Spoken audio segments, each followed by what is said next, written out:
Hi friends, welcome back to KNR tutorials. ఈ వీడియోలో మనం ఆర్ఆర్బీ గ్రూప్ డికి సంబంధించి డిసెంబర్ 15th షిఫ్ట్ 1కి సంబంధించినటువంటి ఇంపార్టెంట్ క్వశ్చన్స్ అండ్ కాన్సెప్ట్ చూద్దాం. ఎవరైనా మన ఛానల్ని కొత్తగా చూస్తున్నట్లయితే తప్పకుండా ఛానల్ సబ్స్క్రైబ్ చేసుకొని వీడియో లైక్ చేయండి. నేను ఈ వీడియోకి 500 లైక్స్ టార్గెట్ ఇస్తున్నాను. తప్పకుండా ఈ టార్గెట్ అనేది కంప్లీట్ చేయండి. ఫస్ట్ క్వశ్చన్ చూడండి. 2025 పారా అథ్లెటిక్స్ ప్రపంచ ఛాంపియన్షిప్ ఎక్కడ జరిగింది? Where was the 2025 para athletics world championship held? అంటే మనకి న్యూఢిల్లీలో జరిగింది. 2025 పారా అథ్లెటిక్స్ ఛాంపియన్షిప్ అనేది ఎక్కడ జరిగింది అంటే మనకి పారా అథ్లెటిక్స్ ఛాంపియన్షిప్ అనేది న్యూఢిల్లీలో జరిగింది. సో ఎప్పటి నుంచి ఎప్పటి వరకు జరిగింది అంటే సెప్టెంబర్ 27th నుంచి అక్టోబర్ 5th వరకు జరిగింది. సో ఇక్కడ అంటే న్యూఢిల్లీలో ఉన్నటువంటి జవహర్లాల్ నెహ్రూ స్టేడియంలో జరిగింది. సో ఎన్నో ఎడిషన్ ఇది అంటే 12th ఎడిషన్ ఇది. సో ఓకేనా. పథకాల పట్టికలో మొదటి స్థానంలో ఉన్న దేశం ఏది అంటే బ్రెజిల్. ఓకేనా. సో నెక్స్ట్ భారతదేశం ఎన్నో స్థానంలో ఉందంటే పథకాల పట్టికలో 10వ స్థానంలో ఉంది. 10th ప్లేస్లో ఇండియా ఉంది. నెక్స్ట్ క్వశ్చన్ చూడండి. 2025-2026 కేంద్ర బడ్జెట్లో ఆరోగ్యం మరియు కుటుంబ సంక్షేమ మంత్రిత్వ శాఖకు ఎంత మొత్తం కేటాయించారు? How much budget was allocated to the Ministry of Health and Family Welfare in the Union Budget 2025-2026 అంటే 99,859 crores.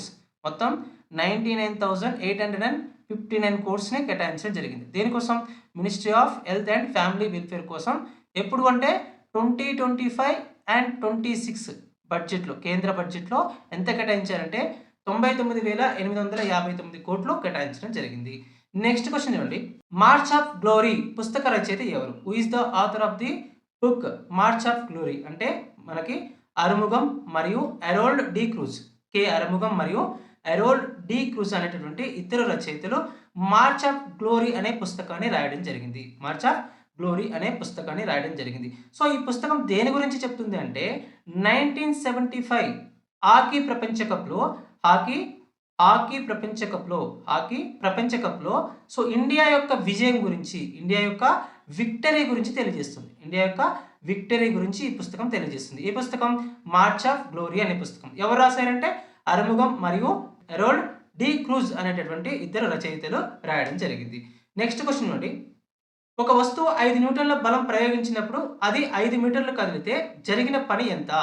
If A force of 5 newtons is applied on an object and it moves by 5 meters, what is the work done? అంటే ఇక్కడ చూడండి, ఎప్పుడైనా work కి principal అంటే మనకి work equal to force into displacement. ఓకేనా. So అంటే పని ఈజ్ ఈక్వల్ టు బలము ఇంటూ స్థానభ్రంశం. సో ఇక్కడ ఫోర్స్ ఎంత ఇచ్చారు అంటే మనకి 5 newtons ఇచ్చారు. నెక్స్ట్ ఎంత డిస్ప్లేస్మెంట్ ఇచ్చారు? 5 meters డిస్ప్లేస్మెంట్ ఇచ్చారు. సో మొత్తం ఎంత అవుతుంది? 25 joules అనేది మనకి వర్క్ అవుతుంది. నెక్స్ట్ చూడండి.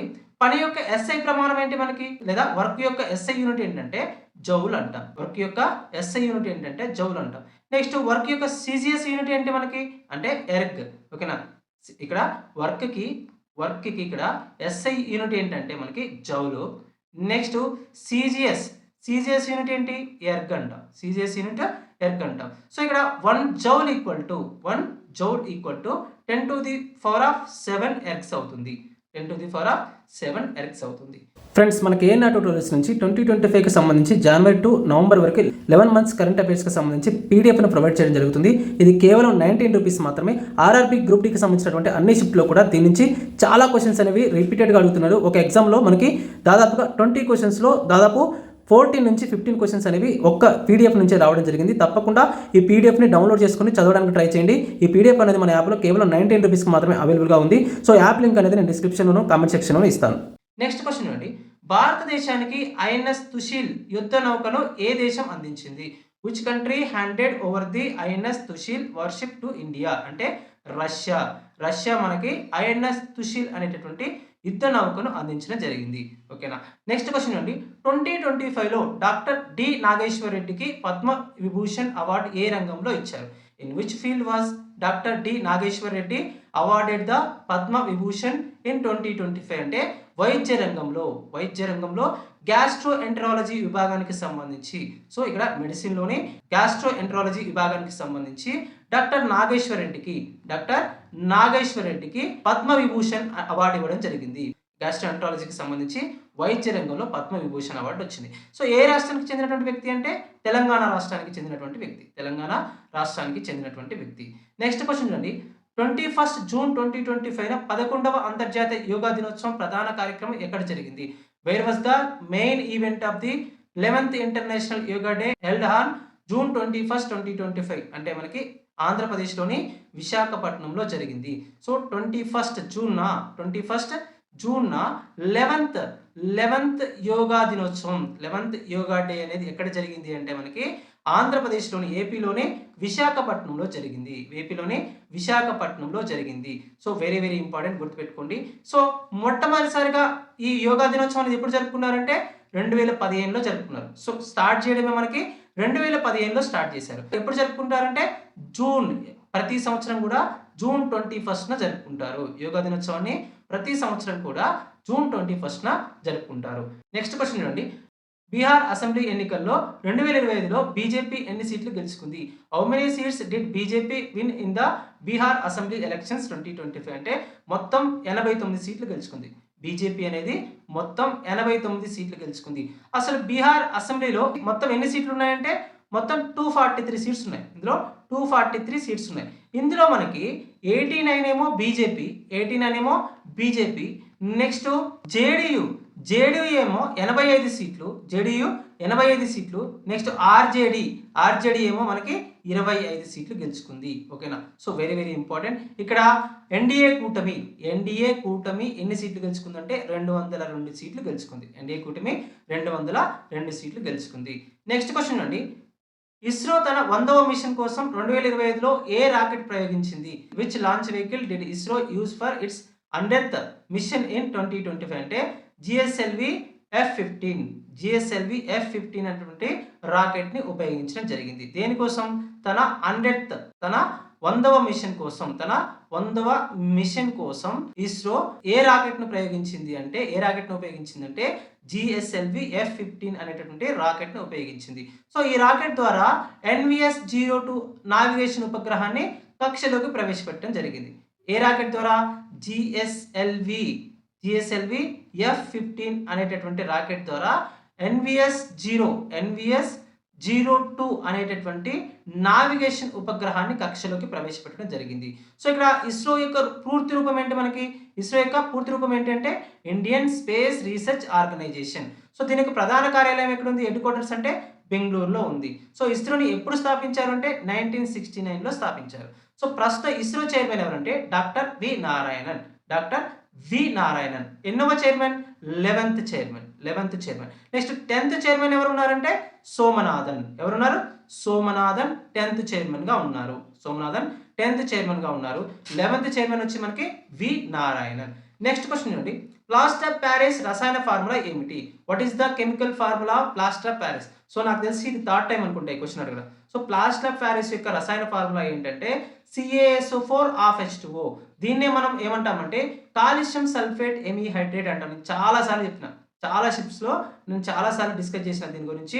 CaSO4 ని మనం కాల్షియం సల్ఫేట్ ఎమిహైడ్రేట్ అంటాం. ఓకేనా? సో ఇక్కడ జిప్సం యొక్క ఫార్ములా ఏంటి మనకి అంటే CaSO4 కాల్షియం సల్ఫేట్ డైహైడ్రేట్ అంటాం. సో ఈ కాల్షియం సల్ఫేట్ డైహైడ్రేట్ ని అంటే జిప్సం ని మనం 373 కెల్విన్ దగ్గర కనుక మనం వేడి చేసినట్లయితే ఏం ఫామ్ అవుతుందంటే మనకి ప్లాస్టర్ ఆఫ్ ప్యారిస్ అనేది ఫామ్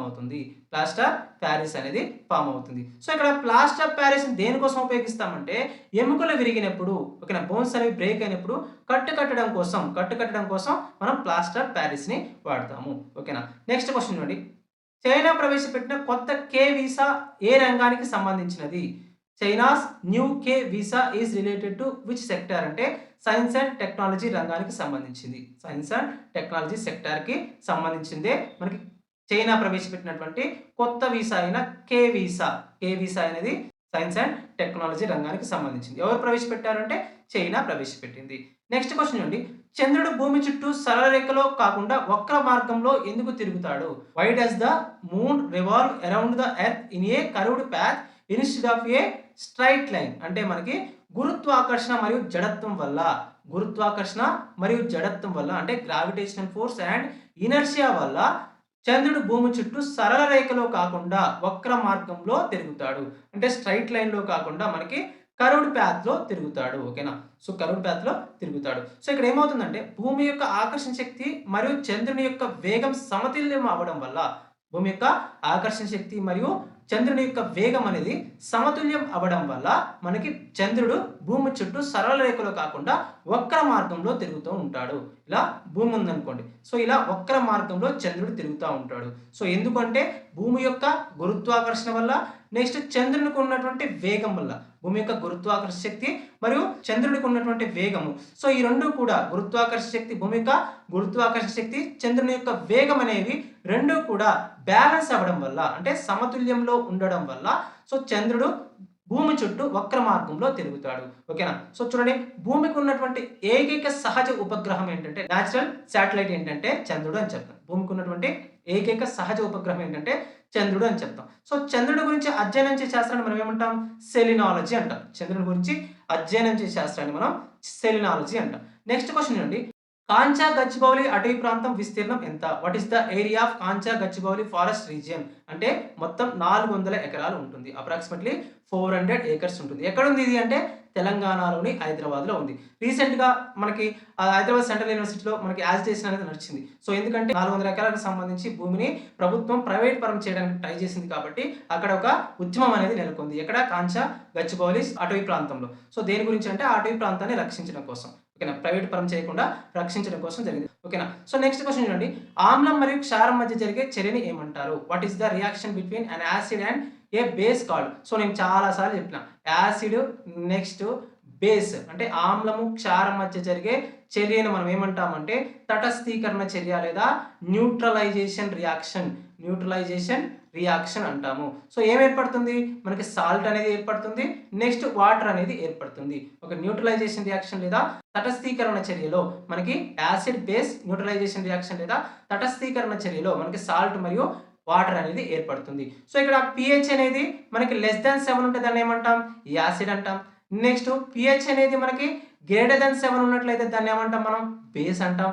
నెక్స్ట్ pH అనేది మనకి =7 ఉంటే దాన్ని తటస్థీకరణ ద్రావణం అంటాం. తటస్థీకరణ ద్రావణం లేదా తటస్థ ద్రావణం, తటస్థ ద్రావణం అని పిలుస్తాం. For example water. యాసిడ్కి ఎగ్జాంపుల్ ఏంటి? HCl కానివ్వండి, HNO3 కానివ్వండి, నెక్స్ట్ H2SO4 కానివ్వండి, ఇవన్నీ కూడా యాసిడ్స్. బేస్కి ఎగ్జాంపుల్ ఏంటి? NaOH కానివ్వండి, నెక్స్ట్ KOH కానివ్వండి, నెక్స్ట్ Na2CO3 కానివ్వండి, నెక్స్ట్ NaHCO3 కానివ్వండి. సో ఇవన్నీ కూడా మనకి బేస్కి ఎగ్జాంపుల్గా మనం చెప్పొచ్చు. సో ఓకేనా? నెక్స్ట్ చూడండి, పీడనం యొక్క SI ప్రమాణం ఏమిటి? What is the SI unit of pressure? అంటే పాస్కల్. ఓకేనా? ప్రెషర్కి ఎప్పుడైనా కూడా ప్రెషర్కి SI యూనిట్ ఏంటంటే మనకి పాస్కల్ అని చెప్తాం. పాస్కల్ అని చెప్తాం. సో ఇక్కడ ప్రెషర్ యొక్క ప్రిన్సిపల్ ఏంటి మనకి అంటే ఫోర్స్ బై ఏరియా అంటాం. అంటే మనకి ఇక్కడ బలం బై వైశాల్యం అనేది ఇక్కడ పీడనం యొక్క సూత్రంగా చెప్తాము. సో ఇక్కడ వాతావరణ పీడనాన్ని కొలిచేటువంటి పరికరం ఏంటి? మనకి బారోమీటర్ అంటాం. వాతావరణ పీడనాన్ని కొలవడానికి బారోమీటర్ను ఉపయోగిస్తాం. ఇక్కడ 1 pascal equal to 1 newton per metre square అని చెప్తాం. 1 pascal equal to 1 newton per metre square అని చెప్తాము. నెక్స్ట్ క్వశ్చన్ చూడండి, బ్యాక్టీరియా వల్ల కలిగే లైంగిక సంక్రమణ వ్యాధి ఏది? సెక్సువల్ ట్రాన్స్మిటెడ్ డిసీజెస్ అంటాము. సో లైంగిక సంక్రమణ వ్యాధులు అంటాం. బ్యాక్టీరియా వల్ల కలిగే లైంగిక సంక్రమణ వ్యాధి ఏదంటే మనకి ఇక్కడ గనేరియా మరియు సిఫిలిస్ అంటాం. గనేరియా సిఫిలిస్ అనేది మనకి బ్యాక్టీరియాల వల్ల వచ్చేటటువంటి లైంగిక సంక్రమణ వ్యాధిగా మనం చెప్తాము. నెక్స్ట్ క్వశ్చన్ నుండి, మిశ్రమ వ్యవసాయం అంటే ఏంటి? What is mixed farming? So ఇక్కడ మిశ్రమ వ్యవసాయం కానివ్వండి లేదా మిక్స్డ్ ఫార్మింగ్ అంటే ఏంటంటే పంటలు పండించడంతో పాటు, వ్యవసాయంలో పంటలు పండించడంతో పాటు మనకి ఇక్కడ పశు పోషణ కనుక చేసినట్లయితే, పశు పోషణ అంటే షీప్ ఫార్మింగ్ కానివ్వండి, నెక్స్ట్ గోడ్ ఫార్మింగ్ కానివ్వండి, నెక్స్ట్ హెన్ ఫార్మింగ్ కానివ్వండి. ఓకేనా? సో నెక్స్ట్ కౌ ఫార్మింగ్ కానివ్వండి. సో వాటితో పాటు వ్యవసాయంతో పాటు అంటే పంటలు పండించడంతో పాటు సో గొర్రెలను పెంచడం కానివ్వండి, మేకలను పెంచడం కానివ్వండి, లేకపోతే కోళ్ళను పెంచడం కానివ్వండి మనం చేసినట్లయితే దాన్నే మనం ఏమంటామంటే మిక్స్డ్ ఫార్మింగ్ అని పిలుస్తాం. దాన్నే మిశ్రమ వ్యవసాయం లేదా మిక్స్డ్ ఫార్మింగ్ అని పిలుస్తాము. నెక్స్ట్ క్వశ్చన్ నుండి, కప్ప లార్వా ఏ ప్రక్రియ ద్వారా వయోజన కప్పగా మారుతుంది? By which process does A frog larva turn into an adult frog. అంటే మనకి ఇక్కడ రూప విక్రయం లేదా మెటామార్ఫోసిస్ ద్వారా కప్ప యొక్క లార్వా అనేది మనకి వయోజన కప్పగా మారుతుంది. సో ఇక్కడ కప్ప యొక్క లార్వాని మనం ఏమంటాం? టాడ్పోల్ అంటాం. సో కప్పని మనం ఏం చెప్తామంటే ఉభయచర జీవి అంటే నీటిలో నివసిస్తుంది, అట్ ద సేమ్ టైము నేలపైన కూడా నివసిస్తుంది, ఎర్త్ పైన నివసిస్తుంది, అదేవిధంగా వాటర్లో కూడా నివసిస్తుంది. అందుకే దీన్ని ఉభయచర జీవి లేదా యాంఫిబియన్ అని కూడా పిలుస్తాము. సో ఇక్కడ మనకి కప్ప యొక్క లార్వా లేదా టాడ్పోల్ అనేది పూర్తి వయోజన జీవిగా అడల్ట్ ఫ్రాగ్ గా ఎలా మారుతుందంటే మెటామార్ఫోసిస్ లేదా రూప విక్రయం ద్వారా మారుతుంది. ఓకేనా. నెక్స్ట్ క్వశ్చన్ అండి, 2025-26లో రుణాలు మినహాయించి భారత ప్రభుత్వ రెవెన్యూ వసూలు ఎంత? ఓకేనా. So what are the government of India's revenue receipts excluding debit in 2025-2026 అంటే 34.9 లక్షల కోట్లు, 34.9 లక్షల కోట్లు లేదా 34.9 lakh crores. ఓకేనా. సో 2025-26లో రుణాలను మినహాయించి, ఓకేనా, రుణాలని అంటే డెబ్ట్స్ ని మినహాయించి భారత ప్రభుత్వం యొక్క రెవెన్యూ వసూలు ఎంత అంటే, రెవెన్యూ రిసిప్ట్స్ ఎంత అంటే మనకి 34.9 లక్షల కోట్లు లేదా 34.9 lakh crores అని చెప్తాము. సో ఓకేనా. సో నెక్స్ట్ క్వశ్చన్ అండి, దర్పణాలకు సంబంధించి క్రింది వాటిలో సరైనవి ఏవి? Which of the following statements about mirrors are true? అంటే మనకి ఫస్ట్ స్టేట్మెంట్ ఏమి ఇచ్చారంటే కుంభాకార దర్పణం నిజ ప్రతిబింబాన్ని ఏర్పరచదు. ఎస్, ఎప్పుడు కూడా కన్వెక్స్ లెన్స్ అనేది రియల్ ఇమేజెస్ ని ఏర్పరచదు. ఓకేనా. సో కుంభాకార దర్పణం అనేది ఎప్పుడు కూడా నిజ ప్రతిబింబాన్ని ఏర్పరచదు, అంటే కన్వెక్స్ లెన్స్ అనేది ఎప్పుడు కూడా రియల్ ఇమేజెస్ ని ఏర్పరచదు. సో ఈ స్టేట్మెంట్ అనేది మనకి కరెక్టే. ఓకేనా, ఈ స్టేట్మెంట్ అనేది కరెక్టే. నెక్స్ట్ స్టేట్మెంట్ లో సోలార్ ఫర్నేస్ లలో పుటాకార దర్పణాన్ని ఉపయోగిస్తారు. సో ఓకేనా, సోలార్ ఫర్నేస్ లో మనం కన్కేవ్ లెన్స్ లేదా పుటాకార దర్పణాన్ని ఉపయోగిస్తాము. సో ఇది కూడా మనకి కరెక్ట్ అవుతుంది. అంటే రెండు స్టేట్మెంట్స్ కూడా మనకి కరెక్ట్ అవుతాయి. సో ఇక్కడ చూడండి, వాహనాల యొక్క సైడ్ మిర్రర్ లో మనం ఏ దర్పణాన్ని ఉపయోగిస్తాం? కుంభాకార దర్పణం లేదా కన్వెక్స్ లెన్స్ ని ఉపయోగిస్తాం. అదే దంత వైద్యులు ఏ దర్పణాన్ని ఉపయోగిస్తారంటే పుటాకార దర్పణం లేదా కన్కేవ్ లెన్స్ ని ఉపయోగిస్తారు. ఓకేనా. సో వెరీ వెరీ ఇంపార్టెంట్, ఇలా కూడా క్వశ్చన్ అడిగే అవకాశం ఉంటుంది, గుర్తుపెట్టుకోండి. నెక్స్ట్ క్వశ్చన్ అండి, జైలంలో సపోర్టింగ్ కణజాలం ఏది? Which tissue acts as a supporting tissue in xylem? అంటే జైలం ఫైబర్స్ అనేవి జైలంలో సపోర్టింగ్ టిష్యూగా యాక్ట్ చేస్తాయి. ఓకేనా. జైలంలో సపోర్టింగ్ టిష్యూ లేదా ఆధార కణజాలంగా యాక్ట్ చేస్తాయి. సో ఇవి ఏం చేస్తాయంటే మొక్కకి యాంత్రిక ఆధారాన్ని ఇస్తాయి. ఓకేనా. సో జైలం ఫైబర్స్ అనేవి మొక్కకి యాంత్రిక ఆధారాన్ని ఇస్తాయి. సో ఇక్కడ మనకి జైలం దేనికోసం ఉపయోగపడుతుందంటే జైలం అనేది, ఓకేనా, సో జైలం అనే కణజాలము, మొక్క యొక్క కణజాలం అనేది దేనిలో ఉపయోగపడుతుందంటే మొక్కలలో నీటి రవాణాకు ఉపయోగపడుతుంది. నెక్స్ట్ ఇక్కడ ప్లోయం అనేటటువంటి మొక్క యొక్క కణజాలం అనేది దేనికోసం ఉపయోగపడుతుందంటే మనకి మొక్కలో ఆహారాన్ని రవాణా చేయడం కోసం ప్లోయం అనేటటువంటి ఈ కణజాలం అనేది ఉపయోగపడుతుంది. సో వెరీ వెరీ ఇంపార్టెంట్, ఎలా అయినా అడగచ్చు. మొక్కలలో నీటిని రవాణా చేసే కణజాలం ఏదని ఇంతకుముందు అడిగిండు. నెక్స్ట్ ఇంకొక ఎగ్జాంపుల్ మనకి ఆహారాన్ని రవాణా చేసే కణజాలం ఏదని కూడా అడగడం జరిగింది. ఈ రెండు కూడా మనకి ప్రీవియస్గా అడిగినటువంటి క్వశ్చన్స్, చాలా చాలా ఇంపార్టెంట్, గుర్తుపెట్టుకోండి. నెక్స్ట్ క్వశ్చన్ అండి, ఆమ్లం లోహ కార్బోనేట్తో చర్య జరిపినప్పుడు ఏర్పడే ఉత్పత్తులు ఏవి? What products are formed when an acid reacts with metal carbonate? అంటే మనకి ఎప్పుడైనా చూడండి, ఒక యాసిడ్ అనేది కార్బోనేట్ తో రియాక్షన్ జరిపినప్పుడు మనకి ఏం ఫామ్ అవుతుందంటే, సో ఇక్కడ సాల్ట్ ఫామ్ అవుతుంది. Next at the same time H2O water form అవుతుంది. నెక్స్ట్ కార్బన్ డైఆక్సైడ్ అనేది ఫామ్ అవుతుంది. సో ఇక్కడ చూడండి, HCl అనేది యాసిడ్. నెక్స్ట్ ఇక్కడ ఇదేంటి? కార్బోనేట్, కాల్షియం కార్బోనేట్, ఇది మెటల్ కార్బోనేట్. ఓకేనా. సో ఇక్కడ కాల్షియం అనేది మెటల్, సో అది కార్బోనేట్ ఫామ్ చేసింది, దాన్ని మనం కాల్షియం కార్బోనేట్ అంటాం. ఓకేనా. సో ఇది కార్బోనేట్ మనకి. సో CaCl2 అనేది అంటే మనకి ఇక్కడ సాల్ట్. ఇది H2 ఏంటి? వాటర్. నెక్స్ట్ CO2 ఏంటి? గ్యాస్. ఓకేనా. సో ఎప్పుడైనా ఒక యాసిడ్ అనేది మెటల్ కార్బోనేట్ తో రియాక్షన్ జరిపినప్పుడు మనకి సాల్ట్, వాటర్, గ్యాస్ అనేవి ఫామ్ అవుతాయి. సో నెక్స్ట్ మీరు ఇలా తీసుకున్నారనుకోండి, HCl అనే యాసిడ్ తీసుకొని సోడియం కార్బోనేట్ తో Na2CO3 తో కనుక మీరు రియాక్షన్ జరిపిస్తే మనకి ఏం ఫామ్ అవుతుందంటే 2NaCl ఫామ్ అవుతుంది. నెక్స్ట్ H2O ఫామ్ అవుతుంది.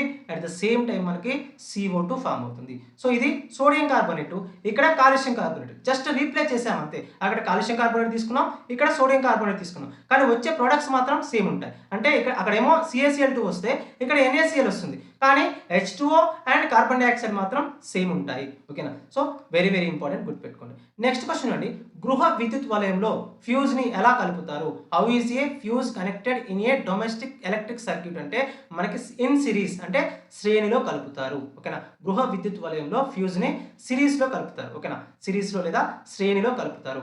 లైవ్ వైర్ తో శ్రేణి సంధానంలో కలపడం జరుగుతుంది. ఫ్యూజ్ వైర్ ని ఎలా కలుపుతారంటే లైవ్ వైర్ తో శ్రేణి సంధానంలో కలుపుతారు. సో ఇక్కడ ఒక వైర్ ని ఫ్యూజ్ వైర్ గా ఉపయోగించాలంటే దానికి ఎలాంటి ప్రాపర్టీస్ లేదా ఎలాంటి ధర్మాలు ఉండాలంటే తక్కువ ద్రవ్యమాన స్థానం లేదా అధిక నిరోధకత ఉండాలి. లో melting point, next I resistance అనేది ఉండాలి. లో melting point and I resistance అనేది ఉండాల్సి ఉంటుంది. అధిక నిరోధకత మరియు తక్కువ ద్రవ్యమాన స్థానం ఉన్నటువంటి పదార్థాలని మనం ఫ్యూజ్ వైర్ గా ఉపయోగిస్తాం. నెక్స్ట్ విద్యుత్ ప్రవాహానికి ప్రమాణం ఏంటి మనకి? ఆంపియర్. ఓకేనా? సో విద్యుత్ ప్రవాహాన్ని దేనిలో కొలుస్తామంటే ఆంపియర్స్ లో కొలుస్తాం. ఓకేనా? ఎలక్ట్రిక్ ఫ్లో ని లేదా కరెంట్ ఫ్లో ని మనం ఆంపియర్స్ లో కొలుస్తాం. నెక్స్ట్ క్వశ్చన్ అండి, ఖనిజాల నుండి స్వచ్ఛమైన లోహాన్ని పొందే ప్రక్రియను ఏమంటారు? What is the process of obtaining pure metals from ores called? So నేను ఇంతకుముందే చెప్పాను. సో ఎప్పుడైనా ఒక ముడి ఖనిజం లేదా ఓర్ నుంచి ఒక స్వచ్ఛమైనటువంటి మెటల్ని పొందే ప్రక్రియను మనం ఏమంటామంటే లోహ సంగ్రహణం అంటాం. దాన్నే మనం ఏమంటాం? లోహ సంగ్రహణము. సో మెటల్ ఎక్స్ట్రాక్టింగ్ అంటాం. సో దాని గురించి అధ్యయనం చేసే శాస్త్రాన్ని మనం ఏమంటామంటే లోహ సంగ్రహణ శాస్త్రం లేదా మెటలర్జీ అంటాము. లోహ సంగ్రహణ శాస్త్రం లేదా మెటలర్జీ అంటాము. సో ఎప్పుడైనా ఒక ఓర్ నుంచి, ఒక ధాతువు నుంచి ఒక లోహాన్ని సంగ్రహించేటటువంటి ఆ ప్రాసెస్ని అధ్యయనం చేసే శాస్త్రాన్ని లోహ సంగ్రహణ శాస్త్రము అంటాము. ఫర్ ఎగ్జాంపుల్ ఇక్కడ Al2O3 అల్యూమినా అనేది ఏంటి మనకి? ఇక్కడ Al2O3 అనేది అంటే అల్యూమినియం యొక్క ధాతువు, అల్యూమినియం యొక్క ఓర్ అని చెప్తాం. దీని నుంచి అల్యూమినియం ని సంగ్రహించేటటువంటి ఆ ప్రాసెస్ ని ఎక్స్ప్లెయిన్ చేసే సైన్స్ ని మనం ఏమంటామంటే లోహ సంగ్రహణ శాస్త్రం లేదా మెటలర్జీ అంటాం. సో ఇక్కడ చూడండి, అల్యూమినియం యొక్క ముడి ఖనిజం ఏంటి మనకి? అల్యూమినియం యొక్క ఓర్ లేదా ముడి ఖనిజం ఏంటంటే బాక్సైట్ అని చెప్తాం. నెక్స్ట్ ఇనుము యొక్క ముడి ఖనిజం ఏంటి అంటే మనకి ఇక్కడ హెమటైట్. సో అల్యూమినియం యొక్క ముడి ఖనిజం బాక్సైట్, నెక్స్ట్ ఇనుము యొక్క ముడి ఖనిజం ఏంటి? హెమటైట్ అని చెప్తాము. సో ఇక్కడ బాక్సైట్ నుంచి అల్యూమినియం ని పొందడం, నెక్స్ట్ హెమటైట్ నుంచి ఇనుముని పొందడం. ఓకేనా? సో బాక్సైట్ నుంచి అల్యూమినియం ఎక్స్ట్రాక్ట్ చేయడం, నెక్స్ట్ హెమటైట్ నుంచి ఇనుముని ఎక్స్ట్రాక్ట్ చేయడం. సో దీని గురించి స్టడీ చేసేటటువంటి శాస్త్రాన్ని మనం ఏమంటామంటే లోహ సంగ్రహణ శాస్త్రం లేదా మెటలర్జీ అంటాము. సో నెక్స్ట్ క్వశ్చన్ అండి, నాడీ వ్యవస్థ వేటితో తయారవుతుంది? What is the nervous system composed of? అంటే ఎప్పుడైనా కూడా మనకి నాడీ వ్యవస్థ లేదా నర్వస్ సిస్టమ్ అనేది మెదడు మరియు ఎన్నుపాముతో తయారవుతుంది. సో ఎప్పుడైనా నర్వస్ సిస్టమ్లో ఏమేమి ఉంటాయంటే బ్రెయిన్ మరియు స్పైనల్ కార్డ్ ఉంటాయి. So nervous system is composed of brain and spinal cord అని చెప్తాం. సో ఎప్పుడైనా నాడీ వ్యవస్థ అనేది దేంతో తయారవుతుందంటే మెదడు మరియు ఎన్నుపాముతో తయారవుతుంది. సో ఇక్కడ మెదడు మరియు ఎన్నుపామును కలిపి మనం ఏమంటాం? కేంద్రీయ నాడీ వ్యవస్థ అంటాము లేదా సెంట్రల్ నర్వస్ సిస్టమ్ అంటాం. మెదడు మరియు ఎన్నుపామును కలిపి కేంద్రీయ నాడీ వ్యవస్థ అంటాము. సో ఓకేనా? సో నెక్స్ట్ ఈ నాడీ వ్యవస్థ యొక్క నిర్మాణాత్మక మరియు క్రియాత్మక ప్రమాణాన్ని మనం ఏమంటామంటే న్యూరాన్ అంటాము. నాడీ వ్యవస్థ యొక్క నిర్మాణాత్మక మరియు క్రియాత్మక ప్రమాణాన్ని మనం ఏమంటామంటే న్యూరాన్ అంటాము. నెక్స్ట్ సాధారణ మానవుడి యొక్క మెదడు బరువు ఎంత అంటే 1350 నుంచి 1400 గ్రాములు ఉంటుంది. సాధారణ మానవుడి యొక్క మెదడు యొక్క వెయిట్ ఎంత ఉంటుంది అంటే 1350 నుంచి 1400 గ్రామ్స్ వరకు ఉంటుంది. సో నెక్స్ట్ క్వశ్చన్ అండి, ఎలక్ట్రోకార్డియోగ్రఫీలో అల్ట్రాసౌండ్ యొక్క ప్రాథమిక ఉపయోగం ఏమిటి? What is the primary use of ultrasound in electrocardiography? ఎలక్ట్రోకార్డియోగ్రఫీలో మనకి ఏం చేస్తారంటే గుండె యొక్క నిర్మాణం కానివ్వండి మరియు పనితీరుని పరీక్షిస్తారు. ఓకేనా? ఎలక్ట్రోకార్డియోగ్రఫీలో అల్ట్రాసౌండ్ ద్వారా దేన్ని పరీక్షిస్తారంటే గుండె యొక్క నిర్మాణాన్ని మరియు పనితీరును పరీక్షిస్తారు. ఓకేనా? సో ఇందులో ధ్వని తరంగాలను ఉపయోగించి ఇక్కడ ఎలక్ట్రోకార్డియోగ్రఫీలో ధ్వని తరంగాలను లేదా సౌండ్ వేవ్స్ ని ఉపయోగించి గుండె యొక్క ఇమేజింగ్ అనేది చేస్తారు. గుండె యొక్క చిత్రాన్ని తీయడం జరుగుతుంది. సో మనకి ఇక్కడ డయాలసిస్ లో ఈసీజీ అంటే ఏంటంటే ఎలక్ట్రోకార్డియోగ్రామ్ అంటాం. దేనికి సంబంధించింది అంటే గుండె యొక్క పనితీరును పరీక్షించడానికి సంబంధించింది. సో ఈసీజీ ద్వారా ఎలక్ట్రోకార్డియోగ్రామ్ ద్వారా మనం గుండె యొక్క పనితీరును పరీక్షిస్తాము. నెక్స్ట్ ఈఈజీ నెక్స్ట్ మనకి డయాలసిస్లో ఈజీ అనేది కూడా ఉంటుంది. ఎలక్ట్రోఎన్సెఫలోగ్రామ్ అంటాం. సో దేనికోసం ఉపయోగిస్తామంటే మెదడు యొక్క పనితీరును పరీక్షించడానికి మనం ఈజీని ఉపయోగిస్తాము. So very very important. So ఇక్కడ ఈసీజీని దేనికోసం ఉపయోగిస్తాం, లేకపోతే ఈజీని దేనికోసం ఉపయోగిస్తాం అని కూడా మనకి క్వశ్చన్ అడిగేటటువంటి అవకాశం ఉంటుంది, గుర్తుపెట్టుకోండి. నెక్స్ట్ బ్యాక్టీరియా ద్వారా కుళ్ళిపోని వస్తువు ఏది? Which item is not decomposed by bacteria అంటే ప్లాస్టిక్ అనేది ఎప్పుడు కూడా బ్యాక్టీరియా ద్వారా కుళ్ళిపోదు. ఎందుకంటే ఇది నాన్ బయోడిగ్రేడబుల్. ఓకేనా, జీవ విచ్ఛిన్నం కానటువంటి పదార్థం, నాన్ బయోడిగ్రేడబుల్ అంటాము, జీవ విచ్ఛిన్నం కానటువంటి పదార్థము. సో ఇక్కడ మీరు కాగితం కానివ్వండి, కలప కానివ్వండి, కూరగాయలు తీసుకున్నట్లయితే ఇవి బయోడిగ్రేడబుల్. ఓకేనా, జీవ విచ్ఛిన్నం చెందేటటువంటి పదార్థాలు బయోడిగ్రేడబుల్ అని చెప్తాం. సో ఇలాంటి బయోడిగ్రేడబుల్ పదార్థాలను కాగితం కానివ్వండి, కలప కానివ్వండి, కూరగాయలను బ్యాక్టీరియాలు కానివ్వండి, నెక్స్ట్ లేకపోతే ఫంగస్ కానివ్వండి ఈజీగా డికంపోజ్ చేసేస్తాయి. ఓకేనా, సో ప్లాస్టిక్ని చేయలేవు ఎందుకంటే అది నాన్ బయోడిగ్రేడబుల్ కాబట్టి. నెక్స్ట్ క్వశ్చన్ అండి, క్రియాశీలత శ్రేణిలో సరైన క్రమం ఏది? సో దేనికి సంబంధించి అంటే పొటాషియం, కాల్షియం, అల్యూమినియంకు సంబంధించి క్రియాశీలత శ్రేణిలో సరైన క్రమం ఏది అంటే ఎక్కువ చర్యాశీలత నుంచి తక్కువ చర్యాశీలతకు అమర్చమంటున్నాడు. ఓకేనా, వీటిని పొటాషియం, కాల్షియం, అల్యూమినియంలను ఎక్కువ చర్యాశీలత నుంచి ఐ రియాక్టివిటీ నుంచి లో రియాక్టివిటీకి అమర్చమంటున్నాడు. So which is the correct order in reactivity series for potassium, calcium, aluminium అంటే చూడండి. సో ఇది మనకి రియాక్టివిటీ సిరీస్. సో ఫస్ట్ ఏముంది, పొటాషియం ఉంది. ఓకేనా, సో మనకి ఆప్షన్లో కూడా పొటాషియం ఉంది. So potassium is greater than, next sodium ఇచ్చాడు కదా, సోడియం మనకి లేదు, సో స్కిప్ చేయండి. తర్వాత ఏముంది, కాల్షియం ఉంది, కాల్షియం ఇచ్చారు కదా, సో కాల్షియం రాసుకోండి. Potassium is greater than calcium. Next ఏమి ఇచ్చారు, మెగ్నీషియం, మనకు ఆప్షన్లో లేదు, సో మెగ్నీషియం స్కిప్ చేయండి. నెక్స్ట్ ఏమి ఇచ్చారు, అల్యూమినియం, సో ఆప్షన్లో అల్యూమినియం ఉంది కదా. Potassium is greater than, calcium is greater than aluminium. So order అనేది మనకి ఏంటంటే potassium is greater than, calcium is greater than aluminium. అంటే మనకి పొటాషియంకి అత్యధిక చర్యాశీలత ఉంటుంది, నెక్స్ట్ కాల్షియంకి ఉంటుంది, తర్వాత అల్యూమినియంకి అత్యధిక చర్యాశీలత అనేది ఉంటుంది. సో ఇది మనకి ఇచ్చినటువంటి దానిలో ఆర్డర్ అని చెప్పొచ్చు. సో గుర్తుపెట్టుకోండి, ఎప్పుడైనా తక్కువ చర్యాశీలత ఉన్నటువంటి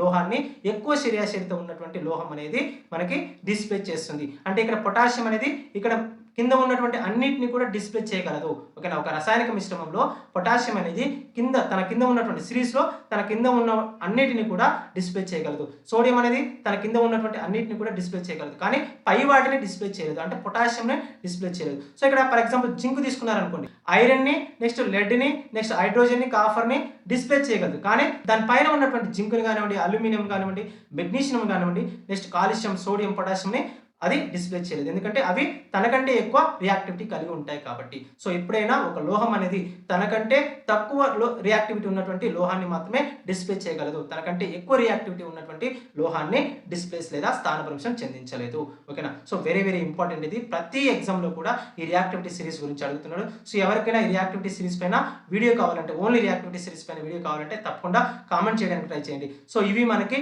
December 15th ఫస్ట్ షిఫ్ట్లో అడిగినటువంటి ఇంపార్టెంట్ క్వశ్చన్స్. ఎవరైనా మన ఛానల్ కొత్తగా చూస్తున్నట్లయితే తప్పకుండా ఛానల్ సబ్స్క్రైబ్ చేసుకుని వీడియో లైక్ చేయండి. నేను ఈ వీడియోకి 500 లైక్స్ అని టార్గెట్ ఇస్తున్నాను. సో తప్పకుండా టార్గెట్ అనేది కంప్లీట్ చేయండి. మరొక వీడియోలో మరొక ఇంట్రెస్టింగ్ అప్డేట్తో మళ్ళీ కలుసుకుందాం. అందరికీ సెలవు, జై హింద్.